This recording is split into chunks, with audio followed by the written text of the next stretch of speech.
We have a story on social care next, and this is in the Mail. Steve, I think you've got this one. Yes, Boris Johnson having a bad time, another Tory revolt, and not just from the MPs who have in their constituency Legoland and Birdworld. They must be absolutely fuming today. Wow, yeah. But this is about social care and the cap, that £86,000 cap. Yeah. That we heard about, we presumed we knew what it meant. So this was the idea that you can only pay that amount in your life and you would get £86,000 worth of care. You would fund that. Yeah. There's been a change in the detail, although they say this was always meant to be, although we perceive that not to be the case, but it's now been passed through that the contributions your local council make towards that care will also will not be included in the cap, so you will then have to continue to pay that amount. Right. The big problem with this is, I say this as a biased person because my dad was in care up until this pandemic, and I know how it was funded and the local council contributed towards it, and it's going to mean that the poorer families in the north, I'm from Mansfield, it's not that far north, I guess,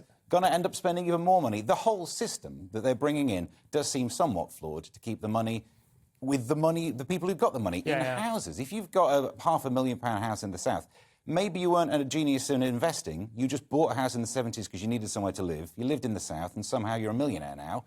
Maybe we need to think about how... I tend to agree. If there were a system or a scheme which would enable us to release the wealth that's in property and distribute it more evenly, I would think it would be the fairest form of taxation that you could conceivably have. If I'm all, the land value tax, the Georgism, I think it's a really good system, not just for paying for social care, but paying for everything, to be honest. It would make the most sense.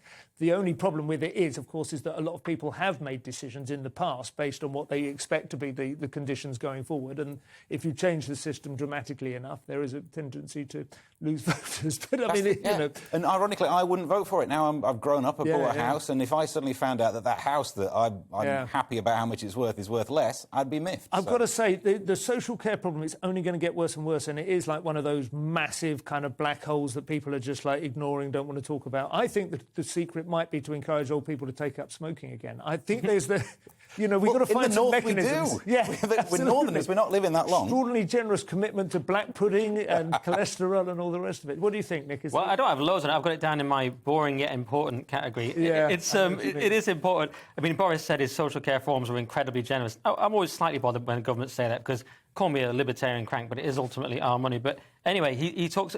The part it says old people are going to have to keep paying for longer in this. I'm not sure if that's a big problem. They have all the money. My grandma didn't leave me anything. I'm on the fence about that one, but it is going to affect the north worse, which does bother me. Those are my people, the north, and it's anyone with a house worth less than 186,000 will be hit with higher care costs. That's the part that bothers me. Yeah. It's going to affect the north because the houses are cheaper. I think what's going to happen, perhaps 10 years, 15 years down the line, I'm absolutely convinced of this, repurposing sex robots to be care workers. Essentially, the problem is that we're looking at the expense of almost one-to-one care. And once you have some kind of automated android which is capable of performing that task, and let's be honest, these are people who, by and large, are not going to be able to register, a great deal of human interaction anyway.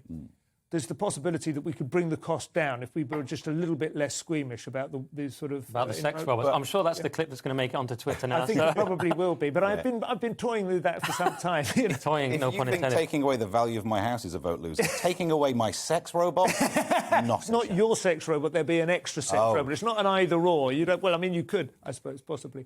I think there is some degree to which... I've felt for a long time that actually old people, as much as anything else, are struggling with loneliness. And this is true, at least been true for, 30, 40, 50 years since families started sort of dispersing and becoming more nuclear and everyone's more atomised. Bring them together into, almost like student accommodation. That's what you really want. You want, old folk in fives and sixes who, rub along together and look out for each other a little bit more and possibly even have some sort of little business that they set up. I don't know, unravelling socks or something. As long as you can convince them it's doing something useful, that will, I think, elevate their spirits. That, I think, is as much a bit like do you remember the Blue Peter campaigns where they steam stamps off envelopes and collect... that's the sort of thing old people need to be involved in. Was that just busy work to keep us kids in the 80s out of trouble?